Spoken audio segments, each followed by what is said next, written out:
नमस्कार। मैं शेफाली सुरभि नवचेतना के मंच से आप सभी दर्शकों का हार्दिक स्वागत और अभिनंदन करती हूँ।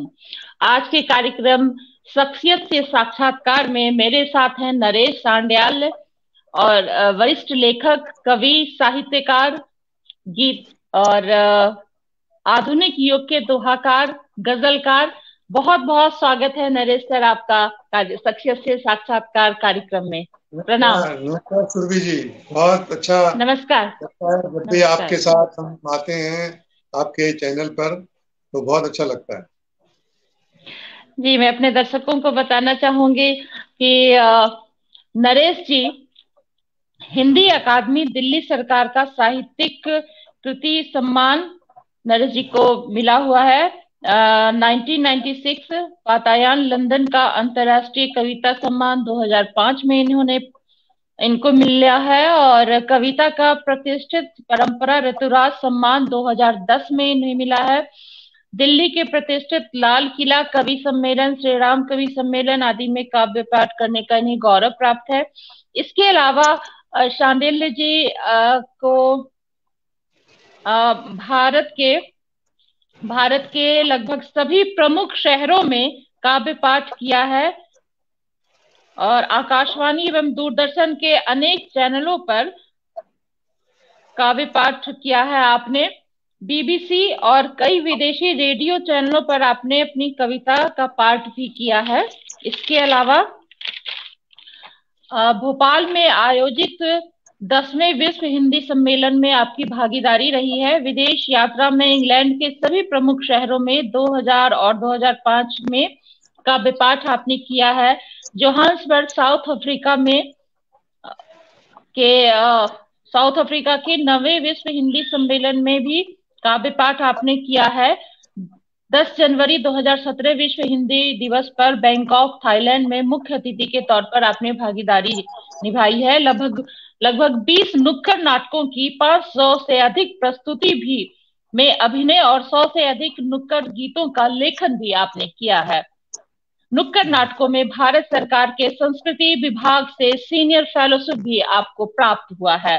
साहित्य की अंतरराष्ट्रीय त्रैमासिक पत्रिका अक्षरम संगोष्ठी का 12 वर्षों तक संपादन का गौरव भी आपको हासिल है। सलाहकार सदस्य फिल्म सेंसर बोर्ड, सूचना प्रसारण मंत्रालय में भारत सरकार में आप रहे हैं। बहुत बहुत स्वागत है सर आपका।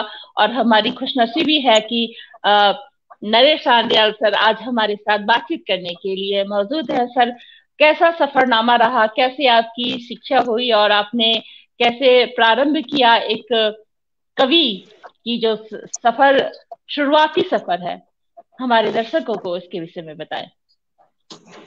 जी, बहुत अच्छे से आपने परिचय पढ़ ही दिया है। और मैं सेंसर बोर्ड का मेंबर रहा नहीं हूँ, अभी भी हूँ। और आगे के 2 साल अभी भी मौजूद अभी भी मौजूद है। मौजूद हूँ, और 2 साल के लिए मेरा एक्सटेंशन हो गया है। अभी बहुत लेटर बहुत आया था। बधाई बधाई बधाई और धन्यवाद। शुभकामनाएं। धन्यवाद। जहाँ तक मेरे साहित्यिक सफर की बात है, तो मैं कविता से तो काफी जुड़ा रहा पहले से ही। मेरे दिनकर बहुत प्रिय कवि थे, रामधारी सिंह दिनकर। और मैं उनकी बहुत सी किताबें पहले ही पढ़ चुका था। और बाद में जब कॉलेज में मैं गया, तो मुझे थोड़ा सा सीरियस हो गया मैं कविता के प्रति।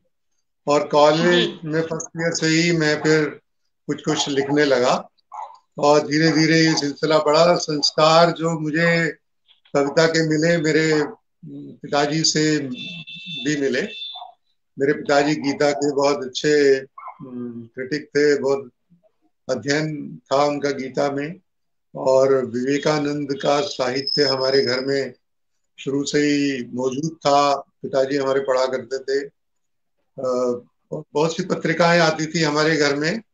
तो साहित्यिक माहौल तो था, लेकिन हमारे पूरे उसमें खानदान में कोई ऐसा था नहीं कि कोई कवि हुआ हो। लेकिन मेरा कविता के प्रति फिर रुझान फर्स्ट ईयर कॉलेज में हो गया था। और तब से मैं फिर लिखने लगा। और धीरे धीरे पहले फ्री वर्स में लिखता था, कविताएं जिसको कहते हैं, विचार कविता। फिर मैं धीरे धीरे दोहे दोहे लिखने लगा, और कुछ गजलें, गजल नुमा कुछ कविताएं भी लिखने लगा, कुछ गीत लिखने लगा। तो ऐसे मेरी जो पहली पुस्तक आई, टुकड़ा टुकड़ा ये जिंदगी, तो फिर उसकी जनसत्ता में उसकी चर्चा हुई, उसकी समीक्षा समीक्षा आई। प्रियदर्शन है बहुत अच्छे समीक्षक, उन्होंने वो जी। समीक्षा की, तो उसमें कहा कि इस संग्रह में दोहे विशेष रूप से ध्यान केंद्रित करते हैं। तो उन्होंने, समझ लो, वो एक ऐसा जुमला उस समीक्षा में कहा, लिखा कि मैं अब दोहों के लिए ज्यादा जाना जाता हूँ। तो वो उनका, अच्छा। प्रियदर्शन को जो जो भी उन्होंने समीक्षा की उस हम्म। पुस्तक की, वो और हम्म। कविताओं की तारीफ की, लेकिन उन्होंने दोहों को क्योंकि विशेष रेखांकित कर दिया, तो फिर मेरा रुझान भी फिर थोड़ा दोहों में हुआ, और मैं दोहे लिखने लगा। तो दोहों में खासकर लोग मुझे ज्यादा जानते हैं। जैसे कविता की सभी विधाओं में लिखता हूँ, और पहली पुस्तक मेरी हिंदी अकादमी से के सहयोग से प्रकाशित हुई थी, और उसी पुस्तक को फिर बाद में सम्मान भी हिंदी अकादमी का मिल गया। जी। मैं जहाँ बैठा हूँ, ये पीछे, ये जो ब्लैक, हाँ, ये उसी आपके पुस्तक, सम्मान। हाँ। आप हाँ। वो हिंदी अकादमी का ये सम्मान है, जो जी जी। 1995 में मुझे मिला।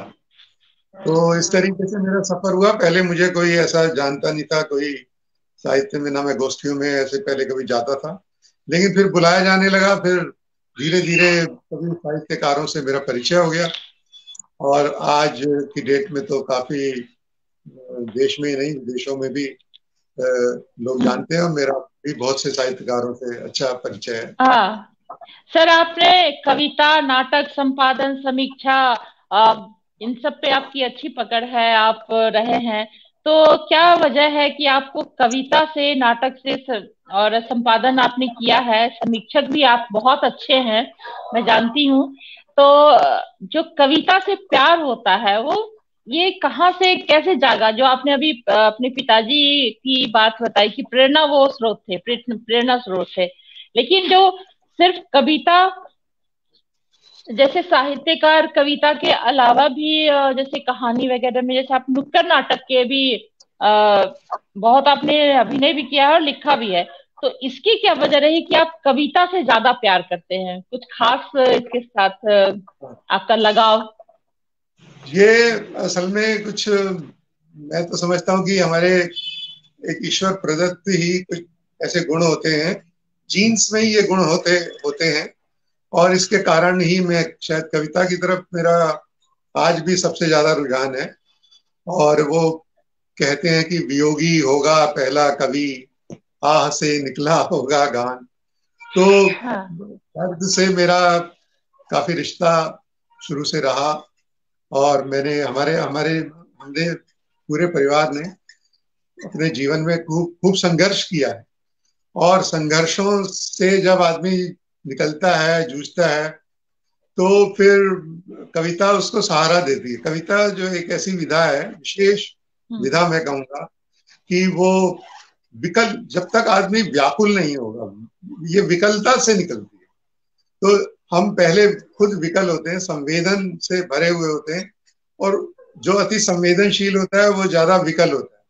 जब विकल होता हम्म। है तो उसका जो संवेदन की पराकाष्ठा जब होती है, तो वो कविता का रूप लेती है। और जब कविता का रूप लेती है, तो फिर धीरे धीरे आदमी तो उसके जाल में, समझ लो, फंस जाता है। तो कविता भी एक बहुत ऐसी अच्छी चीज है, बात। किसी को हम्म। पकड़ ले या बहुत जकड़ अच्छी ले। बात कही। हाँ, तो बहुत अच्छी बात आपने पकड़ कही पकड़ा, कि पकड़ मैंने और पकड़ा, जकड़ के। हाँ। पकड़ और जकड़, मैं आज तक फंसा। तो ये, जो संवेदनशील हृदय होता है, ये गॉड गिफ्टेड होता है, एक दैवीय कृपा होती है जब आपका कवि हृदय हो जाता है। हृदय जब कवि हो जाता है तो वो जो संवेदना होती है, आपने बहुत अच्छी बात कही है कि जो संवेदनशील मनुष्य होता है, जो अंदर इसके एक वेग होता है, एक दर्द, एक अनुभूति होती है, उसको अपने शब्दों के जरिए वो जी। उसे उकेरता है कोरे फिर कागज वो पे, तो होता है वो कि वो कवि हो अपने जाता है। अपने दर्द को रचने लग जाता है। अपने दर्द हाँ, को दवा बना लेता है। जो दर्द को जैसे है ना, दबा, हाँ हाँ कि हाँ, दर्द दर्द हद से गुजर जाता है तो वो दवा हो जाता है। तो वो जो कहा बिल्कुल। गया है वो ठीक हो जाता है। जी। और आपको आधुनिक युग का कबीर कहा जाता है। कबीर को हमने सुना है बचपन से, बहुत हमारे दर्शक भी सुने हैं, लेकिन ये उस दौर के कबीर और इस दौर के कबीर में आ, हमारे दर्शकों को समझाइए कि आज का जो आधुनिक युग का कबीर है और आज हमारे साथ हैं नरेश सान्याल जी, तो ये कैसे ये नाम पड़ा और इसकी विशेषता, इसकी पीछे की वजह क्या रही? वो तो ऐसा है जी, कि अब तुम्हें कोई क्या कहेगा, ये तो पाठकों पर निर्भर करता है सब कुछ। और जैसे तुलसीदास जी ने कहा कि भाई हानि लाभ जीवन मरण यश अपयश विधि हाथ, तो विधि के हाथ में है। तो अगर विधि ने ये सोचा कि मुझे दोहों में यश मिले, तो उन्होंने दोहों में पाठकों ने यश दिया। और मुझे ऐसा 30 साल से मैं सुन रहा हूँ अपने बारे में कि ये आधुनिक युग के कबीर हैं। तो हम्म। अच्छा तो लगता ही है, बहुत गर्व होता है बल्कि कबीर से जुड़ना। कबीर जो है अपने समय के बहुत ही विद्रोही कवि थे। और वो बिल्कुल। प्रश्न करते थे। आजकल आप खुद सियासत में देख लीजिए, जो प्रश्न करता है लोग उसको लाइक नहीं करते। लोग उसको प्रश्न मैं भी हाँ। करती हूँ प्रश्न। जैसे पत्रकार हैं आप पत्रकार हैं, आप प्रश्न करती हैं। तो मीडिया मीडिया इसलिए अच्छा नहीं लगता लोगों को कि वो प्रश्न करता है, सियासत से प्रश्न करता है, ऐसे समाज के हम्म। ठेकेदारों से प्रश्न करता है, ऐसे लोगों से प्रश्न करता है जो इस समाज में असमानता के दोषी हैं, जो व्यवस्था की ऐसी ऐसी व्यवस्था का विरोधी जो कवि होता है उसका। तो वो व्यवस्था के विरोधी थे जो कबीर थे। तो वो प्रश्न हम्म। करते थे कि क्या तुम मस्जिद पे चढ़कर बांग दे रहे हो, क्या बहरा है क्या तुम्हारा खुदा? वो ऐसे प्रश्न करते थे। तुम मुंडन करा रहे बिल्कुल। हो, अगर मुंडन कराने से मुंडन कराने से कोई कोई परलोक में स्वर्ग को प्राप्त करेगा, तो भेड़ भेड़ तो हर हर साल मुंडन होता है भेड़ का। तो वो तो कई बार स्वर्ग जा चुकी है। तो वो ऐसे प्रश्न करते थे जो जो चुभने वाले प्रश्न होते थे। अब मेरा एक दोहा है कि हम भी औरों की तरह अगर रहेंगे मौन, जलते प्रश्नों के कहो उत्तर देगा कौन। तो, हम्म। तो हम अगर मौन रहेंगे, मैंने मैंने एक दोहा कहा कि मैंने है को है कहा, नीयत रखकर नेक, अब ये तेरा काम है सही गलत तू देख। तो कवि तो सच बोलता है। वो सच जो है कड़वा होता है, जो सच कड़वा होता है। मेरे को तो सुविधा का रास्ता कभी भाया नहीं। मैं तो किसी की चापलूसी में कभी लिखने के लिए, मैं अपने एजेंडे से मैंने लिखा हमेशा। तो मैंने लिखा कि बेशक होगा शाह वो, मैं अलमस्त फकीर, उसका पीर कुबेर है, मेरा पीर कबीर। तो मैं वाह। सोने सोने चांदी को हटा, मुझे न इनसे तोल, है चुटकी भर प्यार तो ले ले मुझको मोल। सोने चांदी से मढ़ी रख अपनी ठकुरात, मेरे देवी देवता कागज कलम दवात।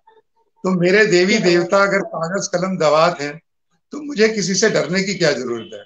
मैं अपने एजेंडे से लिखूंगा। मैं किसी का मेरा एजेंडा कोई कैसे तय कर सकता है? मुझे जो अच्छा हम्म। लगेगा मैं अच्छा कहूंगा, जो मुझे ठीक नहीं लगेगा मैं हम्म। उससे बुरा कहूंगा। तो ये मेरा जो तेवर रहा कविता का, उसके कारण हम्म। शायद संभवतः मुझे वो कबीर की संज्ञा दी गई लोगों द्वारा, और मुझे आज उस पर बहुत गर्व होता है, और मैं इस तरीके से जाना जाता हूँ। ये मेरे लिए बहुत ही सौभाग्य की भी बात है, गर्व की भी बात। जी। आप आपकी जो टुकड़ा टुकड़ा ये जिंदगी कविता संग्रह और मैं जी सदियों की प्यास गजल संग्रह भी है आपकी।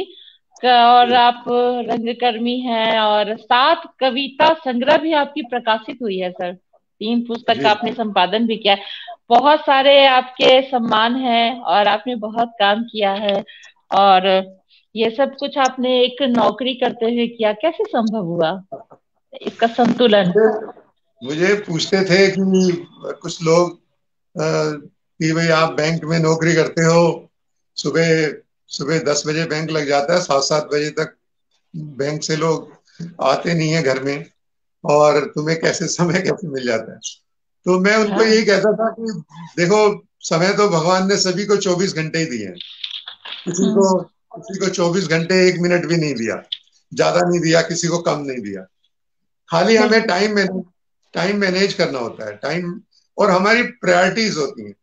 मैंने उन दोस्तों को कहता था, भाई तुम हो सकता है बैंक के बाद कहीं घूमने फिरने निकल जाते होगे, मार्केट में चले जाते होंगे, और अब मैं तो अगर मैं मेट्रो से सफर करता था। मैं बैंक की तरफ जाता तो 1 घंटा मुझे मेट्रो में जाने में लगता था, और घर में आने में 1 घंटा लगता था। मैं मेट्रो का 1 घंटा आने का और जाने का, दोनों घंटे साहित्य को देता था।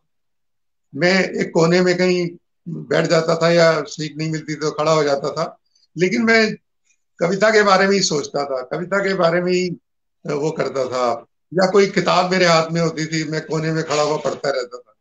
तो आपको तो टाइम मैनेज करना पड़ता है ना। मैं रात को 12-12, 1-1 बजे तक, 2-2 बजे तक जाग कर लिखता था। तो अभी भी मैं लिखता हूँ, अभी भी मेरी आदत है कि मैं 1-1:30 से पहले मेरे को नींद नहीं आती, तो कोई ना कुछ ना कुछ मैं पढ़ता हूँ या लिखता हूँ या सोचता हूँ। उसी में मेरा समय जाता है। तो ये तो मैनेज करना पड़ता है टाइम को। अब नौकरी तो कोई जरूरी नहीं है, एक किसान भी तो कवि हो सकता है, एक एक बिल्कुल। छोटा सा कारीगर भी कवि हो सकता है, कोई पेंटर हो बिल्कुल। सकता है, कुछ हो सकता है। हम्म। तो हम्म। कोई किसी नौकरी उसमें विरोधी विरोधी हो ऐसा, या बाधक हो ऐसा कुछ नहीं है। आप पत्रकार हैं, आप भी बहुत अच्छी लेखिका, कवित्री कुछ भी हो सकती हैं। बहुत से पत्रकार हैं मेरे को, मैं जानता हूँ, जो बहुत आप भी खुद लिखती हैं, खुद अच्छा लिखती हैं। और भी बहुत से पत्रकार हैं जिनको मैं जानता हूँ कि बहुत अच्छा लिखते हैं वो। तो कोई पेशा आपको रोकता नहीं है। आप अगर बिल्कुल। गृहिणी भी हैं, घर में भी रहती हैं, हम्म। घर का सारा काम करती हैं, उसके बावजूद भी हम्म। आपको कह सकता है कोई कि आप घर का भी काम करती हैं, आप पत्रकारिता भी चलाती हैं, और आप इतनी ऐसे कविता के साथ कैसे जुड़ जाती हैं, कविता कैसे लिख लेती हैं आप? ये सब तो ये सब प्रायोरिटी पर, बिल्कुल। आपकी प्रायोरिटी है अगर कविता, तो वो आपसे समय खुद निकलवा लेगी। तो बिल्कुल मैं सही कहा अपने सर आपने। कि आपकी जो टाइम मैनेजमेंट है ये बहुत बड़ी बात है। और साहित्य से प्यार ये गॉड गिफ्टेड होता है, नैसर्गिक होता है कि आप बेवजह इधर अपना समय को बेवजह चीजों में लगाने से बेहतर है कि आप अपना, अगर आपकी रुचि है और ऊपर वाली की इनायत होती है तो आपके हाथों में कलम होता है और वो जो शब्द और भाव होते हैं वो ईश्वरीय प्रसाद होते हैं। तो जी आप जी कवि और साहित्यकार हो जाते हैं। तो बहुत अच्छी जी बात आपने कही है। आप नुक्कड़ नाटकों की में आपने अभिनय भी किया है। जी हाँ, ये 500 एक से बहुत ज्यादा, बहुत बड़ी 500 से विशेषता है। ज्यादा। हाँ। और 100 से अधिक नुक्कड़ गीतों को लेखन भी आपने किया है। तो मेरी एक ये भी किताब एक एक विशेषता, ये भी विशेषता है इसके विषय में बताएं हमारे दर्शकों को। जी। मेरी एक किताब है ये हाँ। हाँ। अग्निध्वज। इधर इधर ये इधर। हाँ हाँ। अग्निध्वज किताब हाँ है। तो ये नुक्कड़ हाँ। हाँ नाटकों पर बस किताब है। हाँ जी। आप सामने से दिखाएं, सामने से। हाँ, अग्निध्वज। ठीक है। ये अग्निध्वज है। ये मेरी पुस्तक है, नुक्कड़ नाटकों के गीत हैं इसमें। तो नुक्कड़ जी। नाटकों में ये ये जो इसकी भूमिका जो है वो लिखी है अरविंद गौड़ ने। अरविंद गौड़ अस्मिता थिएटर ग्रुप के इस समय के बहुत बड़े क्या कहते हैं कलाकार हैं, निर्देशक हैं, नुक्कड़ नाटकों से जुड़ा हुआ एक ताराचंद बहुत बड़ा हमारे नाम है। दर्शक है। ताराचंद शर्मा, नमस्कार हाँ, नरेश जी, ताराचंद जी बहुत बहुत नमस्ते, बधाई कह नमस्कार रहे जी, हैं। नमस्कार हाँ, ताराचंद जी, नमस्कार। सुरभि जी को सुरभि जी को लंबे अरसे के बाद आज देखा, बधाई सुरभि जी, बहुत बहुत प्रणाम सर, नमस्कार नमस्कार। और सत्य त्रिपाठी सत्या भी सत्या नमस्कार कह रही है नरेश जी। हाँ हाँ, तो बधाई दे रही हूँ। ये जो मैं किताब की बात कर रहा था नुक्कड़ नाटकों की, जी, इसकी जो भूमिका लिखी है वो कल्याणी अरविंद गौड़, कल्या कल्याणी झा कल्याणी था। नमस्कार कर रही हैं। नमस्कार जी। तो जी इसकी जो भूमिका है वो लिखी है अरविंद गौड़ ने, जो कि अस्मिता थिएटर ग्रुप के इस समय के इंडिया के माने हुए एक निर्देशक हैं। और उन्होंने कहा है, उनका ही कथन है कि नुक्कड़ नाटकों के गीतों की किसी एक कवि की इतने गीतों की किताब ये पहली किताब है। तो इसका श्रेय उन्होंने दिया है कि भाई ये पहली किताब है जिसमें किसी एक कवि के इतने सारे नुक्कड़ गीतों का संग्रह ये आया है। तो ये मेरे लिए गर्व की बात है और बहुत मेरे मतलब मैं उनका खुद प्रशंसक हूँ अरविंद गौड़ जी का। अरविंद गौड़ जी ने मेरे लिए छह पृष्ठ से भी ज्यादा बड़ी भूमिका लिखी है इस किताब की। और ये 89 के आसपास की बात थी और हमने 10-15 साल तक नुक्कड़ नाटकों में काम किया। तो उस समय जो सामाजिक चेतना को लेकर, राजनीतिक चेतना को लेकर हम मतलब यंग थे, थोड़े बेरोजगार भी थे। तो कुछ कवियों का एक समूह था हमारा, सक्रिय नाट्य मंच हमने बनाया था। जी तो हम जी। इसमें जुड़े थे और हमने बहुत अच्छे अच्छे नाटक किए और पूरे हिंदुस्तान में जाके अलग अलग जगहों पे जाके नाटक किए और अलग अलग विषयों को लेकर नाटक किए। तो फिर भारत सरकार ने मुझे इसमें फेलोशिप भी दी और ये मेरे लिए गर्व की बात है। संस्कृति विभाग से मुझे फेलोशिप मिली।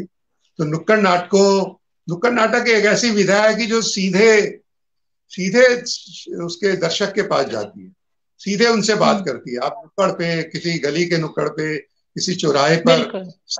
थपली बजाकर, ढोलक बजाकर सबको पहले इकट्ठा करते हैं और फिर सीधे सीधे संवाद करते हैं। तो वो सीधे जो बिल्कुल संवाद सही। होते हैं वो दूसरे वो जी। थिएटर में जरूरी मतलब आप नहीं ला सकते, जो कि एक नुक्कड़ नाटक में। तो जैसे बिल्कुल तमाशा, एक बिल्कुल। तमाशा होता था, सांग होते थे। तो उसी उसी हाँ, तरीके की सुविधा है नुक्कड़ नाटक। आपने बहुत अच्छी बात कही है कि जो संवाद होते हैं, सीधे संवाद होते हैं और दर्शकों से रूबरू होने का एक बहुत अच्छा नुक्कड़ नाटक का जरिया होता है। जो आप वो आपकी जो कलाकारी है और जो कि रचनात्मकता है वो सीधे सीधे होता है, तो उससे आपको समझ में आती है कि आपकी जो साहित्यिक पकड़ है और जो रचना है वो कितनी अच्छी है। और उसका एक बहुत आनंद उसका अलग ही होता है रूबरू होने का दर्शकों से। और जी जोहान्सबर्ग आपने विदेशों में भी बहुत यात्राएं की हैं, तो इसके विषय में कुछ बताइए कि क्या कुछ एक्सपीरियंस रहा और क्या अनुभव आपने वहां से लिया है विदेश यात्राओं में। हिंदी जी के कविता, हिंदी के कवियों की और गजलकारों की भारत से जब आप कोई कवि जाते हैं, और तो वो सब क्या अनुभव रहा है वो हमारे दर्शकों को बताइए। जी जैसे इंग्लैंड की मैंने 2 बार यात्रा की, 2000 में और 2005 में। वहां पे पहली बार में हमने 8 अलग अलग बहुत बड़े बड़े शहरों में काव्य पाठ किया था और 2005 में फिर 8 से ज्यादा स्थानों पर, लगभग 12-14 स्थानों पर हमने काव्य पाठ किया। वहां पर क्या होता है कि प्रवासी जो रहते हैं, हिंदुस्तानी जो हिंदी जानता है वही कविता सुनने आएगा, तो वहाँ अंग्रेज तो आते नहीं सुनने। तो वहाँ जो प्रवासी लोग रहते हैं वो वो लगभग हर हर जगह पर 250 से 300 के करीब जुड़ जाते हैं। और लंदन जैसी हम्म ऐसी जगह पर थोड़े ज्यादा 400-500 लोग जुड़ जाते हैं। तो उन हम्म लोग वो बड़े पूरे मन से कविता सुनने आते हैं और वो पूरा समय निकाल कर यात्रा कर करके, है ना, गाड़ियों में कई कई घंटों की यात्रा करके वो आते हैं, पूरे मन से, मनोयोग से कविता सुनते हैं। और वो चाहते हैं कि हिंदुस्तान में हम वैसे तो नहीं जा पाते, लेकिन कविता के माध्यम से हम वहां का हाल चाल जान लें, वहां से जो आए हुए कवि हैं उनको उनको सुनकर, और अपनी भी वहां के कुछ लोकल कवि भी पढ़ते हैं, तो हमें भी उनकी एक इंटरेक्शन होता है, ये तो आदान प्रदान होता है, मतलब एक किस्म से उस इंटरेक्शन से हम एक दूसरे को जान पाते हैं। तो बहुत अच्छा लगा, लगता है, और मेरे को बहुत अच्छा लगा, कुछ मेरे बड़े अच्छे एक्सपीरियंस हैं उसमें वहाँ वहाँ के। तो एक बार बर्मिंघम में एक जगह कार्यक्रम था, बहुत एक मंदिर था, वो असल में बहुत बड़ा मंदिर था, तो उसका बहुत बड़ा हॉल था। तो हमें वहाँ पे ज्यादातर भोजन जो है वो उसमें जैसे रोटी वगैरह जो होता है वो थोड़ा कम ही खाने को मिलती थी, और यही केक और दूसरी चीजें खाने को मिलती थी। तो उस कवि सम्मेलन में पहले हमें उन्होंने कहा आइए नाश्ता कर लीजिए। तो वहां पे जब मैंने देखा कि वहां एक गोलगप्पे का स्टॉल था, तो मुझे बहुत अच्छा लगा कि इंग्लैंड के अंदर हम इतने दिनों से हैं और गोलगप्पे खाने को मिलते हैं, गोलगप्पे, चाट या दही बल्ले। तो मैंने तो उस समय फिर और दूसरी चीजें खाई नहीं, तो मैं तो अपना गोलगप्पे और चाट वगैरह सब खा के ही फिर पेट भर लिया और काफी बात मतलब किया। मतलब ये तो कि इतनी प्यारी सी जो हमारी गलियों की चीजें हैं और स्ट्रीट फूड है, जो मुझे भी और तमाम भारतीयों को पसंद है, जहां तक मैं सही हूँ, और वो मिल जाना इंग्लैंड में, ये बहुत अद्भुत है। बिल्कुल इंटरेस्टिंग आपने बात बताई। और और इसके एक अलावा बात जो हिंदी भाषी, एक बात हाँ हिंदी एक बात मैं भाषी। और बताना चाहता हूँ, एक बात और बोले बताना बोले। चाहता हूँ कि वो अगर स्तरीय कविता नहीं होती, किसी की अगर ऐसे कोई चुटकुले सुना रहा है या कोई ऐसे ही बेकार की ऐसे ही कुछ चीजें सुना रहा है, तो वहां के लोग टोक देते हैं।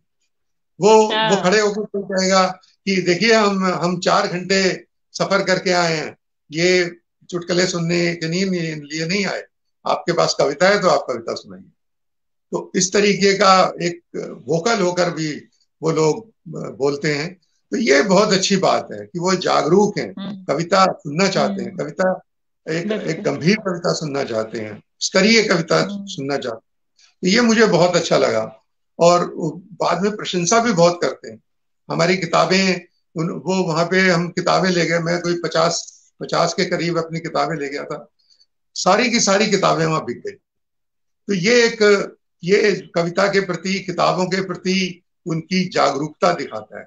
तो ये बहुत हम्म। अच्छी बात है, जो कि हम्म। दिल्ली जैसे महानगर में इसका अभाव है। लोग खास करके हम हिंदी की बात कर रहे हैं कि हिंदी के लेखक, हिंदी साहित्यकार और हिंदी साहित्य और हिंदी में लिखने वाले स्तरीय कवि और जो गजलकार, आपने अपना अनुभव बताया, तो इससे यह अनुभव, ये समझ में आती है बात सर, कि वहां पे जो है कम लोग हैं लेकिन वो इसे महत्व देते हैं, इसको ये जी। महत्ता है। और ये अपने आप में एक बहुत ही अच्छी बात है। आप कविता और की बात कर रहे हैं तो आपके दिल के करीब जो है वो हमारे दर्शकों को सुनाए। और ऐसा हो नहीं सकता है कि ये सुना रहे हमारा शख्सियत से साक्षात्कार कार्यक्रम। तो आपके जो दिल के करीब दोहा है, आप दोहाकार हैं, गजलकार भी हैं, तो जो बहुत प्यारा सा आपको भी जहन में हो वो सुनाएं प्लीज, कृपा। अच्छा, अभी कितना कितना समय रह गया और बताइए, फिर उसके हिसाब से। आप हाँ, आप जो अभी हमारे पास 10-15 मिनट है, 10 मिनट पर है, तो आप अभी सुनाए जो दिल के करीब है, बहुत ही, हाँ वो सुनाए। देखिए, मैं आपको कुछ दोहे सुनाता हूँ अपने, जो प्रतिनिधि स्वागत। प्रतिनिधि दोहे हैं मेरे, जिनके लिए मैं थोड़ा जाना गया, और लोग जो मेरे को संज्ञा देते हैं कि आधुनिक कवि हैं, बिल्कुल। तो उस तरीके के। स्वागत। ये हम्म। एक दोहे के लिए दोहा मैंने कहा था हम्म। कि छोटा हूं तो क्या हुआ, जैसे आंसू एक। छोटा हूं तो क्या हुआ, जैसे आंसू एक। सागर जैसा स्वाद है, तू चक्कर तो दे, सागर जैसा स्वाद तू चक्कर तो दे।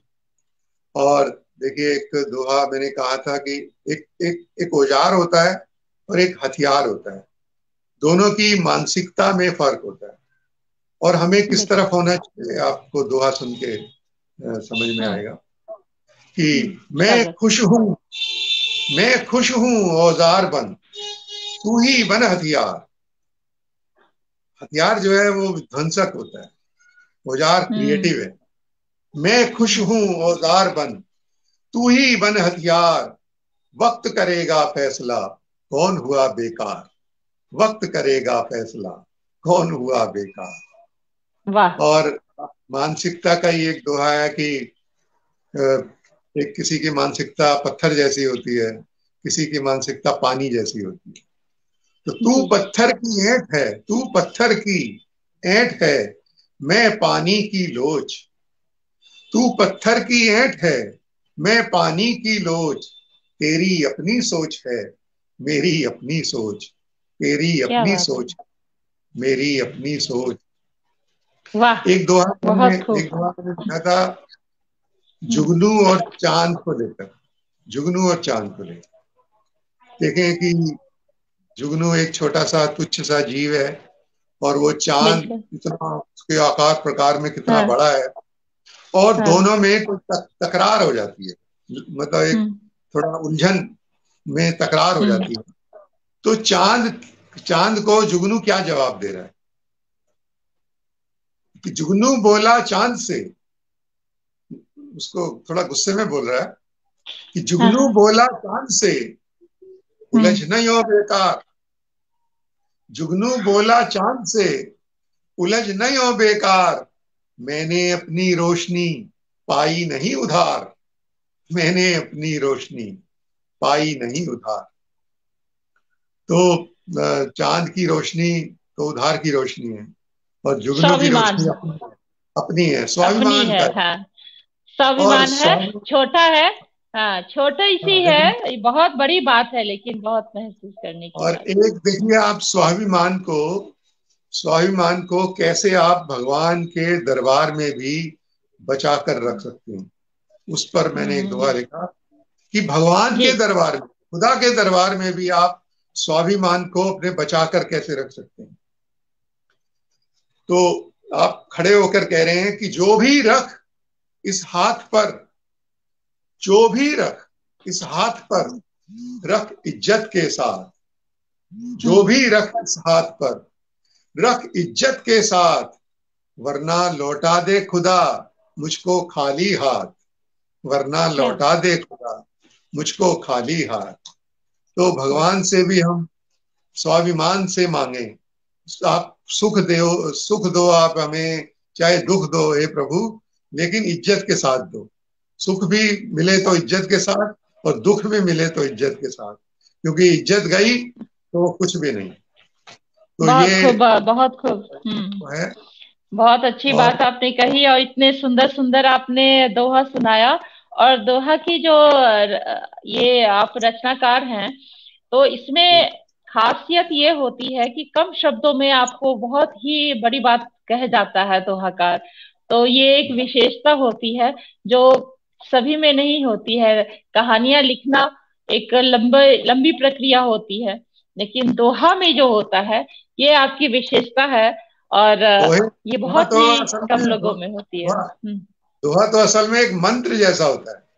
आप उसको हम्म। अगर अपनी एक कैप्सूल की तरह है वो, कि आपने जैसे हम्म। किसी बीमार को कैप्सूल दिया, और कैप्सूल के अंदर पूरा सारे तत्व हैं, ऐसे ही दोहा एक कंप्लीट पोएट्री है, छोटी और कंप्लीट पोएट्री है। वो अपने सारे भाव को 2 लाइनों में व्यक्त कर देती है, वो कविता है। बिल्कुल। बहुत बहुत सही कहा। कैसे सही में ये ईश्वरीय प्रसाद है जो मैं कह रही हूँ।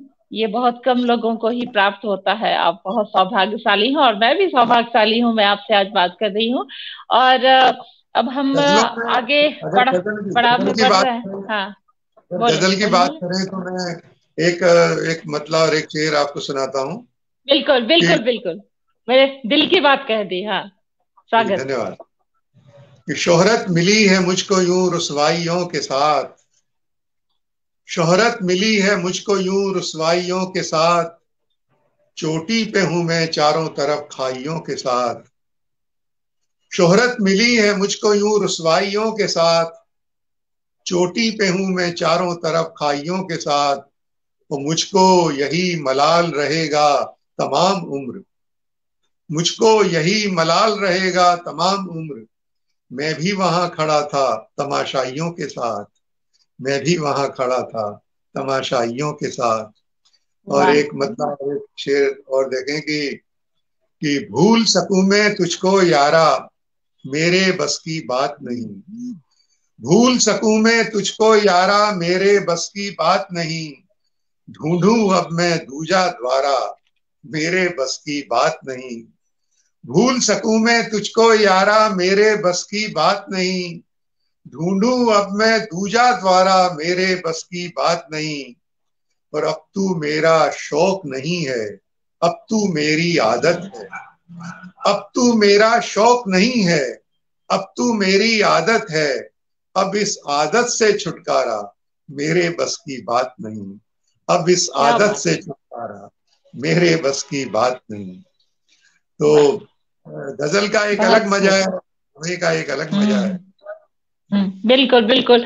आपने बिल्कुल समा बांध दिया है, बहुत अच्छा। लेकिन हमारा यही है कि कार्यक्रम हमारा लंबा हो रहा है समय का। लेकिन मैं आपसे एक सवाल ये समझना चाहूंगी, मेरे मन में आ रहा है सर, कि आज की जो गजलकार हैं और दोहाकार हैं या कवि हैं, क्या वो न्याय कर पा रहे हैं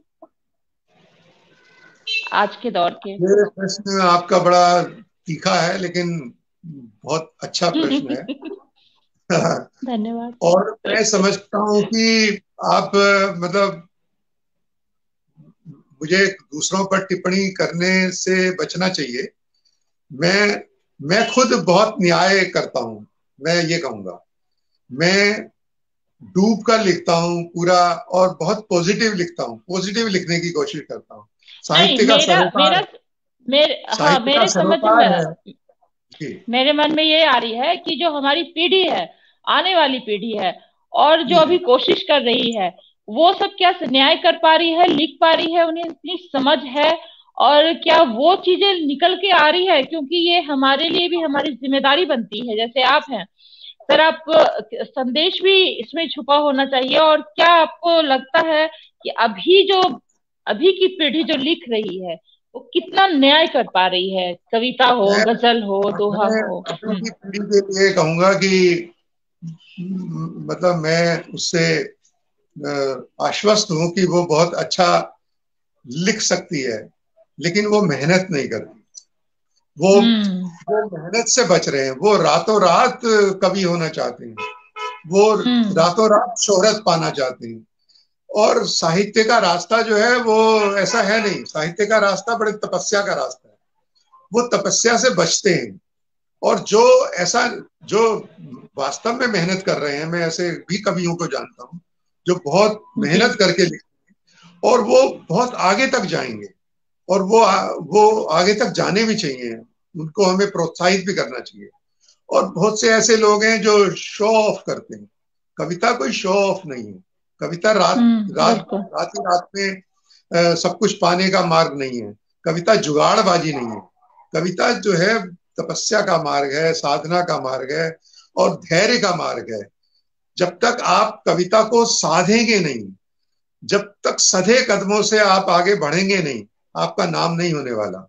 आपको जो एकदम शोहरत मिल जाएगी, और आपको लगेगा कि मैंने बड़ा फेसबुक पर 1,000 लाइक आ गए तो मैं बहुत बड़ा कवि बन गया। ऐसी ऐसी इस तरीके की वहम है लोगों में। ऐसा ये इससे बचना चाहिए। आप की आपको लाइक चाहे कितने कर रहे हैं उससे कोई मतलब नहीं है। आपकी कविता में अगर तत्व है तो आप बहुत आगे जाएंगे, बहुत देर तक आप टिकेंगे। इस ये जो मार्ग है, ये सच्चाई का मार्ग है, ये सत्य का मार्ग है, ये तपस्या का मार्ग है। इसमें इसमें ऐसे जुगाड़बाजियां नहीं चलती। और बहुत मैं अच्छी बात। देखता हूँ कि फेसबुक पर मैं देखता हूँ कि बड़े इस तरीके के कवि छाए हुए हैं, छाए हुए वो छाए हुए नहीं है असल में। वो वो उन्हें वहम है। कविता जो है बहुत ही अलग चीज है, बहुत ही एक नाजुक सी, इतनी ऐसी नाजुक और विशेष विधा है कि आप अगर उसको नहीं पकड़ सके तो आप आगे नहीं जा सकते। बहुत बहुत अच्छी बात थोड़े दिन कही, में बहुत अच्छी बात कही है सर। आपने बहुत ही गंभीर और बहुत ही महत्वपूर्ण बात कही है। और मैं भी ये मानती हूँ कि ये बहुत ही अध्ययन और चिंतन मनन की बात है, और ये एक साधना है। जो जी कविता लेखन है या गजल है या जो भी साहित्य से जुड़ी चीजें हैं, ये सीखी और सिखाई भी नहीं जाती है। एक तरह से जैसे हमारी आराधना और पूजा होती है, वैसे ही ये साधना है। और इसे बहुत ज्यादा हड़बड़ाहट में या जल्दी में आप चाहेंगे कि हम कवि बन गए हैं तो मैं भी एक भी अक्षर लिखूं, तो उससे कोई फर्क नहीं पड़ता है जब तक दर्शक हमें ना कहें कि आप अच्छा लिखते हो। और लाइक तो अलग चीज है, ठीक है लाइक है, लेकिन वो बातें आपने कही कि जो एक स्तरीय होता है उसके लिए सालों साल गुजर जाते हैं। जैसे हम साधना करते हैं तो ये एक तपस्या और साधना है। बहुत अच्छी बात कही है सर आपने। और आपने बहुत कुछ हमसे शेयर किया अपने बारे में, और आपने अनुभव बताया। आप सेंसर बोर्ड के सलाहकार भी रहे हैं, तो ये भी आपने जिम्मेदारी कैसे निर्वहन किया, चलते चलते चलते ये संक्षेप में बताएं। और फिर मैं आपसे, एक सवाल और है मेरे मन में। जी। ये तो असल में क्या है कि मुझे जिम्मेवारी दे दी गई, क्योंकि मैं थोड़ा थिएटर से भी जुड़ा था और नुक्कड़ नाटकों से जुड़ा था और मैं अभिनय से भी जुड़ा था। तो ऐसा लगा होगा कुछ लोगों को कि तो उन्होंने मेरा नाम रिकमेंड किया होगा और मुझे, मैं हम्म। पिछले हम्म। पिछले 5 साल से इसका सदस्य हूँ और आगे भी 2 साल के लिए मेरा एक्सटेंशन हो गया है। तो मैं न्याय कर पा रहा हूँ, ये तो मुझे मालूम है। मैं जब वहां पे फिल्म पास करनी होती है तो मैं बहुत स्टिक तरीके से, मतलब बहुत उसको नियमों के हिसाब से ही फिल्मों को सर्टिफिकेट देने के लिए मैं औरों को भी आग्रह करता हूँ और खुद भी देता हूँ। तो मुझे बहुत बहुत अच्छी बात। मजा भी हम्म। आता है इस काम में और बहुत अच्छा लगता अच्छी बात है। ऐसे आप जैसे अनुभवी लोगों की आवश्यकता है। सेंसर बोर्ड एक बहुत ही सेंसिटिव चीज है जो हमारे मंत्रालय है, सूचना है। प्रसारण मंत्रालय भारत सरकार का। ये बहुत ही जिम्मेदारी का पद होता है, क्योंकि एक कहते हैं कि समाज का आईना होती है हमारी जो फिल्में होती हैं, उसमें गंभीरता से इसको ध्यान रखना होता है कि आप क्या दिखा रहे हैं, जिससे क्या आपको संदेश देते हैं आप अपनी कहानी और फिल्म चलचित्र के माध्यम से। बहुत अच्छी बात कही है, आपको बहुत बहुत बधाई। और चलते चलते क्या संदेश देना चाहेंगे हमारे दर्शकों को, हमारे साहित्य से जुड़ी हुई किस तरह की उनकी भागीदारी, और उन पे क्या कुछ संदेश होगा, जो भी हमारे तमाम दर्शक देख रहे हैं और तो सुन रहे हैं। मैं संदेश की जो बात है, वो संदेश तो देने में मैं थोड़ा संकोच ही करता हूँ। लेकिन मैं ये कहूंगा कि एक साहित्यकार होने के नाते ही बात कर सकता हूँ कि साहित्य का जो सरोकार होता है कि एक इंसान को और बेहतर इंसान बनाने का काम है साहित्य का। और वो वो हमें करना चाहिए। हम कविता जैसे आदमी को बेहतर इंसान बनाती है, तो कविता हमें पॉजिटिविटी सिखाती है। कविता नकारात्मकता के लिए नहीं है। कविता हमें जैसे जिंदगी और कविता एक दूसरे के पर्याय हैं, तो उसी तरीके से साहित्य को। नित्यानंद नित्यानंद प्रसाद अहमद अम्बासर प्रसाद जी कह रहे हैं साहित्य एक साधना है। ये जी जी अ, जी। तो बहुत ही हम सही प्रेरक कह रहे हैं। वार्ता, तो, तारीफ कर रहे तो हैं। सही कह हाँ। रहे हैं। तो यही है कि साहित्य का जो सरोकार है उसकी तरफ हम जागरूक रहें, सचेत रहें। तो हमें क्या कहना है ये ज्यादा इम्पोर्टेंट मैं नहीं समझता, बल्कि क्या नहीं कहना है साहित्य में ये ज्यादा इम्पोर्टेंट है। हम ऐसी कोई बात ना कहें कि जिससे लोगों में निराशा पैदा हो। हम ऐसी कोई बात ना कहें साहित्य में जो कि उसको असाहित्यिक बना दे।